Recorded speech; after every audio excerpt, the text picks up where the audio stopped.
Hello കൂട്ടുകാരെ, ഞാനിന്ന് തയ്യാറാക്കാൻ പോകുന്ന ഒരു പുലാവാണ്, വെജിറ്റബിൾ പുലാവ്. അതിലേക്ക് ഞാനൊരു ചിരവം വെച്ചിരിക്കുകയാണ്. 5 കിലോ പുലാവാണ് ഞാൻ റെഡിയാക്കുന്നത്. അതിലേക്ക് ഓയിൽ ഒഴിച്ച് കൊടുക്കുകയാണ്. ഓയിൽ സൺഫ്ലവർ ഓയിലാണ്, 150 ഗ്രാമോളമാണ് ഞാൻ ഒഴിച്ച് കൊടുക്കുന്നത്.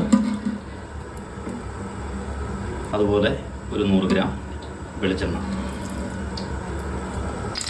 അങ്ങനെ നമ്മുടെ ഓയിൽ ചൂടായി ഞാനിതിലേക്ക് ഒരു 15 ഏലക്ക, കുറച്ച് ഒരു പിടി കുരുമുളക്, കറുവപ്പട്ട, ഗ്രാമ്പു, ജാതിപത്രി ചേർത്ത് കൊടുക്കുക. അപ്പോൾ ഒന്ന് പൊട്ടി വന്നു.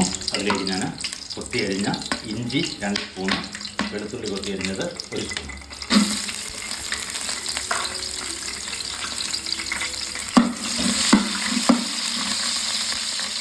അങ്ങനെ നമ്മുടെ ഇഞ്ചിയും വെളുത്തുള്ളിയും എല്ലാം റെഡിയായി വന്നു. ഞാനിതിലേക്ക് ഒരു 3 പച്ചമുളക് ആഡ് ചെയ്ത് കൊടുക്കുകയാണ്. ചൂടുകൊടുത്തതാണ്. അതുപോലെ 4 സവോള ചെറുതാക്കി അരിഞ്ഞത് നമുക്കിതൊന്ന് ഇളക്കി കൊടുക്കാം. അങ്ങനെ നമ്മുടെ സവോള ഇട്ടു റെഡിയായി വരുന്നു. ഇതിലേക്ക് ഞാൻ വെജിറ്റബിൾ ആഡ് ചെയ്ത് കൊടുക്കുകയാണ്. ആദ്യം ഞാൻ ഇട്ട് കൊടുക്കുന്നത് കിഴങ്ങാണ്. ഇവിടെ ഞാൻ എടുത്തിരിക്കുന്നത് മുഴുത്ത ഉരുളക്കിഴങ്ങാണ്. 2 ഉരുളക്കിഴങ്ങ് കട്ട് ചെയ്ത്,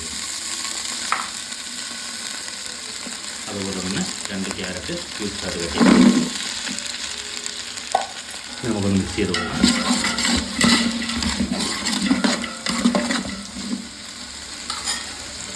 അപ്പോൾ നമ്മുടെ കിഴങ്ങെല്ലാം ഇട്ട് കൊടുത്ത് ഞാൻ ഇതിലേക്ക് 3 സ്പൂൺ ഉപ്പ് ആഡ് ചെയ്ത് കൊടുക്കുകയാണ്.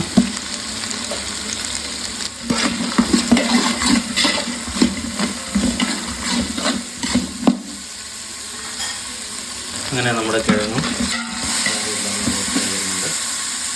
ഞാനിതിലേക്ക് ഒരു 200 ഗ്രാം നെയ്യ് ഒഴിച്ച് കൊടുക്കുകയാണ്.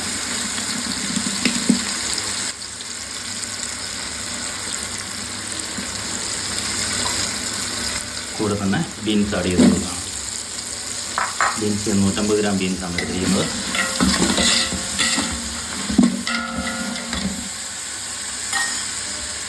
അപ്പോൾ വെജിറ്റബിൾ റെഡി, നമ്മൾ അരി ഇതിലേക്ക് ഇട്ട് കൊടുക്കുകയാണ്. അരി ഞാൻ ഇന്ത്യ ഗേറ്റാണ് എടുത്തിരിക്കുന്നത്. 5 കിലോ അരിയാണ് ഞാൻ എടുത്തിരിക്കുന്നത്. നല്ലപോലെ കഴുകി വാരിയെടുത്ത ഇന്ത്യ ഗേറ്റ് അരിയാണ്. ഇത് നമുക്കൊന്ന് റോസ്റ്റ് ചെയ്തെടുക്കാം. ഞാനിതിലേക്ക് തിളച്ച വെള്ളമാണ് ഒഴിച്ച് കൊടുക്കുന്നത്. ഞാനിവിടെ എടുത്തിരിക്കുന്നത് 6 കപ്പ് അരിക്ക് 9 കപ്പ് വെള്ളം, ആ ഒരു കണക്കിലാണ് എടുത്തിരിക്കുന്നത്. 900 മില്ലിയുടെ കപ്പാണ് 6 കപ്പ്, അതിന് 9 കപ്പ് വെള്ളമാണ് എടുത്തിരിക്കുന്നത്. അങ്ങനെ നമ്മുടെ റൈസ് റെഡിയായി വരുന്നതിലേക്കാണ്, വെള്ളം തിളച്ച് വരുന്നു. ഞാനിതിലേക്ക് 3 നാരങ്ങയുടെ നീര് ഒഴിച്ച് കൊടുക്കണം. അങ്ങനെ നമ്മുടെ ബിരിയാണി പുലാവ് ഒരു പകുതി വേവായി വരുന്നു. ഞാനിതിലേക്ക് കോളിഫ്ലവർ കട്ട് ചെയ്തത് ഒരു 1/2 കിലോളം ചേർത്ത് കൊടുക്കണം.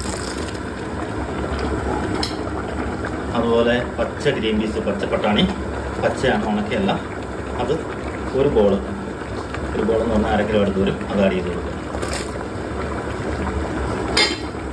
ഇതിനെ ഇന്ന് ഇളക്കി കൊടുക്കാം. അങ്ങനെ നമ്മുടെ പുലാവിലെ വെള്ളമൊക്കെ ഏറെക്കുറെ പറ്റി റെഡിയായി വരുന്നു. തീ കുറച്ചിട്ടിരിക്കുകയാണ്. ഞാൻ ഇതിലേക്ക് സ്പ്രിംഗ് ഒനിയൻ കുറച്ച് ആഡ് ചെയ്ത് കൊടുക്കുകയാണ്. അതുപോലെ മല്ലിയില കുറച്ച് ആഡ് ചെയ്ത് കൊടുക്കണം.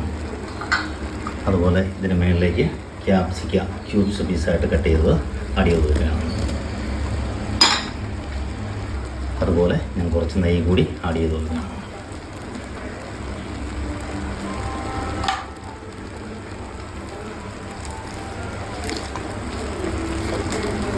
അങ്ങനെ നമ്മളിത് ദമ്മിട്ട് വെക്കാൻ പോവാണ്. ഇനി ഒരു 10-20 മിനിറ്റ് കഴിഞ്ഞ് നമുക്കിത് പൊട്ടിക്കാൻ പറ്റുള്ളൂ. അങ്ങനെ നമ്മുടെ പുലാവ് റെഡിയായിരിക്കുകയാണ്.